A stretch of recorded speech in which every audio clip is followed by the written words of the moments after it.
નમસ્તે દર્શક મિત્રો, આજે આપણે મોદી સાહેબને ફરી યાદ કરીએ, કારણ કે યાદ કરવા પડે એવું છે.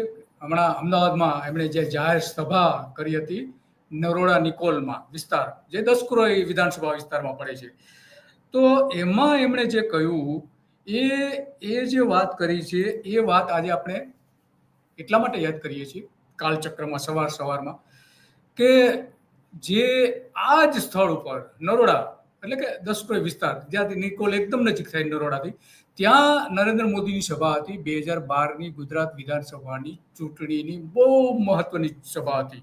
અને એ વિસ્તાર આપણે જાણીએ છીએ કે જે ભારતીય જનતા પાર્ટી, વિશ્વ હિન્દુ પરિષદનો આ બધો નિકોલ અને નરોડા એ બધો વિસ્તાર ગણાતો રહ્યો છે. તો એમાં એમણે જે વાત કરી હતી એ વાત આજે એટલા માટે યાદ કરવી પડે છે કે એ સમયે જે નરેન્દ્ર મોદીએ જે વાત કરી હતી એ આજે એમણે જે કહ્યું એની કેટલીક વાત કરવી છે. એ પણ આપણે સાંભળીએ કે શું કહી રહ્યા છે. પહેલા સાંભળી લઈએ.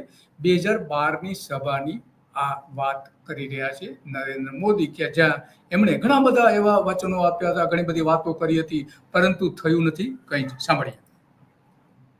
કરવેરાની રકમ ચૂકવે છે અને દિલ્હીની તિજોરીમાં 60,000 કરોડ રૂપિયા દર વર્ષે જમા કરાવે છે, અને તમે એમાંથી 200-500 કરોડ રૂપિયા અહીંયા મોકલો તો એના તમે ગાણા ગાવ છો.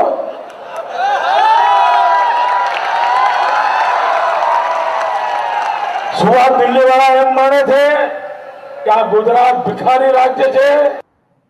તો આ મોદી સાહેબ સ્પષ્ટપણે કહી રહ્યા છે કે દિલ્હી કોંગ્રેસના નેતાઓ એવું કહે છે કે અમે પૈસા અહીં મોકલીએ છીએ, એમાં વિકાસના કામો થાય છે, કામો કરાવીએ છીએ. તો સવાલ એ આજે આવીને ઉભો રહે છે કે નરેન્દ્ર મોદીએ અહીંયા આવીને નિકોલથી જ એમણે 5,500 કરોડ રૂપિયાના ઉદ્ઘાટનો કર્યા અને ખાતમુહૂર્ત કર્યા. અને એમાં કેન્દ્ર સરકારની કઈ કઈ યોજનાઓ છે બધું જ એમણે કહ્યું. રાજ્ય સરકારે એવું જાહેરાત કર્યું કે આ જે છે 5,500 કરોડ રૂપિયા એ નરેન્દ્ર મોદીએ ભેટ સ્વરૂપે આપ્યા છે. નરેન્દ્ર મોદી આ યોજનાઓની ભેટ કરી રહ્યા છે. તો નરેન્દ્ર મોદી ત્યારે કંઈક કહી રહ્યા હતા અને હવે પોતે એ જ કહી રહ્યા છે. કોંગ્રેસને ક્રિટિસાઇઝ કરવા માટે એમણે જે વાત કરી હતી એ આ 5,500 કરોડ રૂપિયા અહીંયા એમણે જે વાત કરી 25 અને 26 ઓગસ્ટ 2025ના રોજ આપણા માનનીય વડાપ્રધાન છે, માનનીય વડાપ્રધાન, એમણે જે વાત કરી એ એટલા માટે આજે કરવી પડે છે કારણ કે એમણે જે વાત કરી છે એમાં કેવા પ્રોજેક્ટ હતા કેન્દ્ર સરકારના અને રાજ્ય સરકારના મિશ્ર યોજનાઓમાં સ્ટ્રોમ વોટર ડ્રેનેજ, વરસાદી પાણીના નિકાલ માટેની, સ્ટ્રીટ ફર્નિચર, એના પણ ઉદ્ઘાટનો કર્યા. અસારવા રેલવે ઓવરબ્રિજના જે નવો બનાવવાનો છે એનું પણ, સર્વિસ રોડના ઉદ્ઘાટન કર્યા અને ભેટ આપી છે. ગુજરાતને મોટી ભેટ આપી છે એવું રાજ્ય સરકારે જાહેર કર્યું છે. આપણે નથી કહેતા, રાજ્ય સરકારે સત્તાવાર રીતે જાહેર કર્યું કે નરેન્દ્ર મોદી ભેટ આપી છે. ઇલેક્ટ્રિસિટી એ પણ એમણે વાત કરી છે, ઇલેક્ટ્રિસિટીની પણ વાત કરી છે.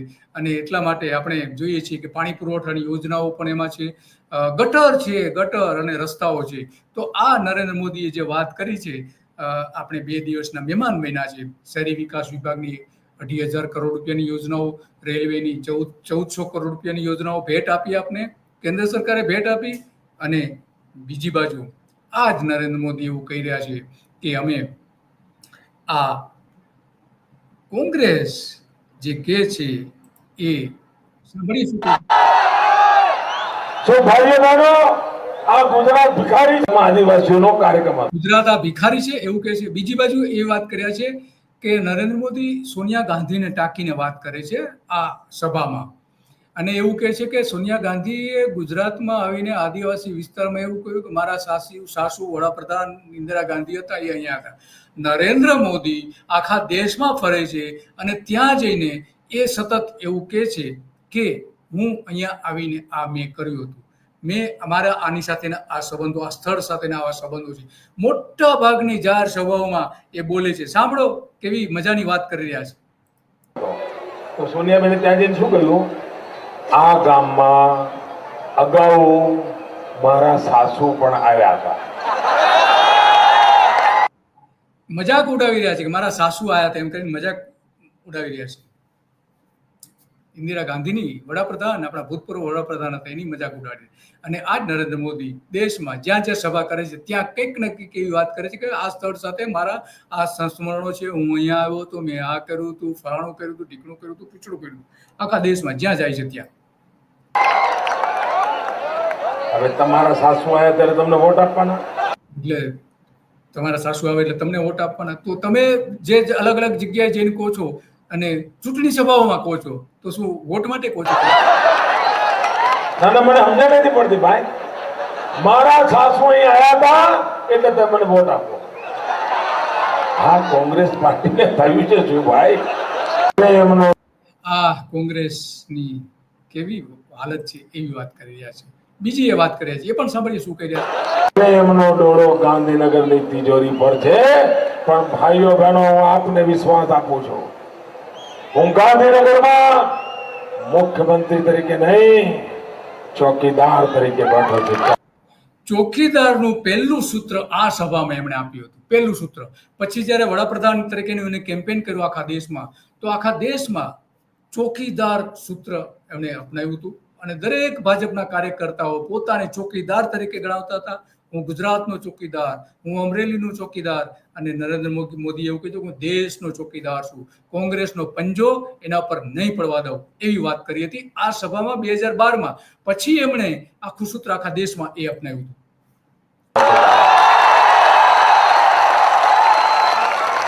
અને જ્યાં સુધી હું ગાંધીનગરમાં બેઠો છું, ગાંધીનગરની તિજોરી પર કોઈ પંજો નહીં પડવા દો. કોઈ પંજો નહીં પડવા દઉં. જ્યારે બીજી બાજુ આ જ નરેન્દ્ર મોદીએ એના પહેલા 9 વર્ષના શાસનમાં 25 લાખ કરોડ રૂપિયા સરકારી બેંકોના, ઉદ્યોગોના માફ કરી દીધા. અદાણી, અંબાણી અને આવા અનેક ઉદ્યોગપતિઓને ખુલ્લે આમ જમીન આપી દીધી, કોઈ પણ જાતની હરાજી વગર. લૂંટ ચલાવી એવું કહી શકીએ આપણે. અને અહીંયા કંઈક જુદી જ વાત કરી રહ્યા છે. નવજવાન મિત્રો, આ કોંગ્રેસ પાર્ટીએ તમને 2009ની ચૂંટણીમાં વચન આપ્યું હતું. એમણે એમ કહ્યું હતું કે દિલ્હીમાં અમારી સરકાર બનશે તો અમે 1 કરોડ લોકોને રોજગાર આપીશું. 1 કરોડ લોકોને રોજગાર આપીશું એવું 2012ની ચૂંટણીમાં નરેન્દ્ર મોદીએ કહ્યું હતું. પણ એમણે જ વચન આપ્યું હતું કે દર વર્ષે હું ભારતમાં 2 કરોડ લોકોને દર વર્ષે રોજગારી આપીશ. કેટલા લોકોને રોજગારી આપી?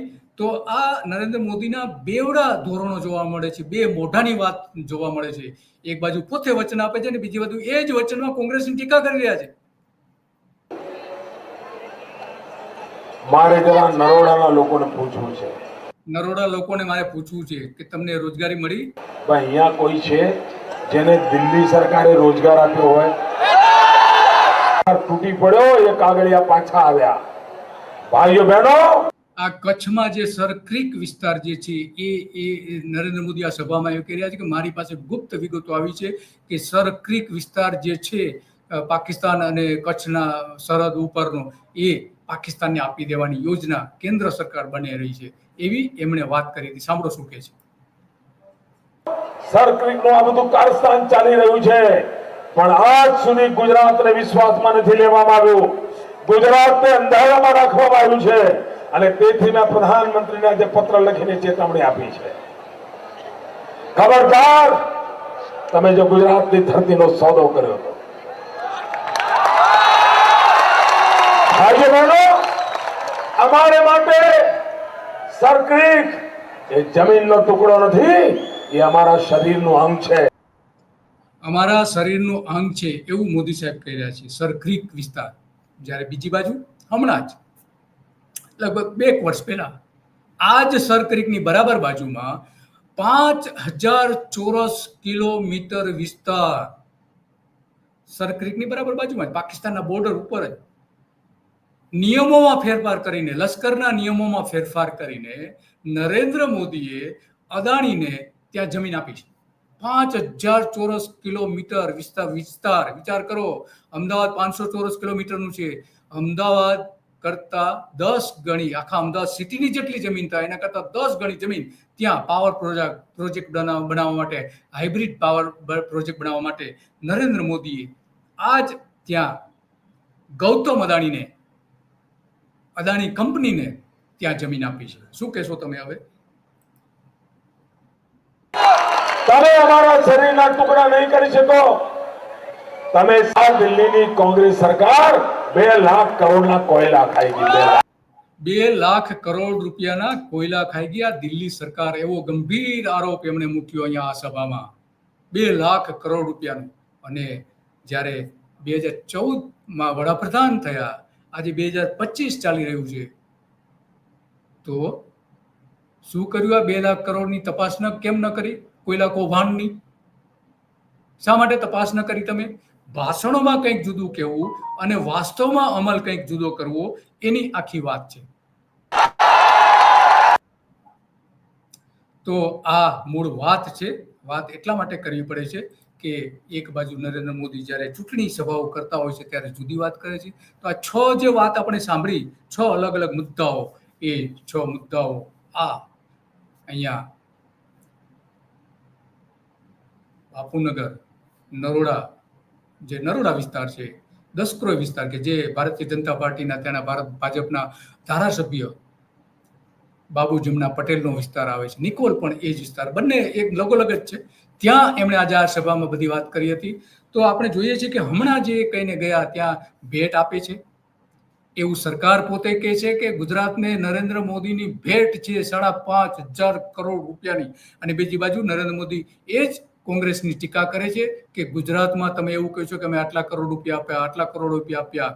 અને આ જે બધી વાતો કરે છે, તો આ 2 મોઢાની વાતો છે નરેન્દ્ર મોદીની. આમાં અહીંયા ખુલ્લા પડી જાય છે. આ જે જૂની વિડીયો આપણી પાસે છે એની આ જે 6 મુદ્દાઓ અત્યંત મહત્વના હતા, એટલા માટે એ આપણે અલગ કરીને મૂક્યા છે. એમનું લગભગ 32 મિનિટનું એ ભાષણ હતું. એ ભાષણના આ મહત્વના અંશો કે જે નરેન્દ્ર મોદી એમાં ખુલ્લા પડી જાય છે કે 2 મોઢાની વાતો કઈ રીતે કર્યા છે.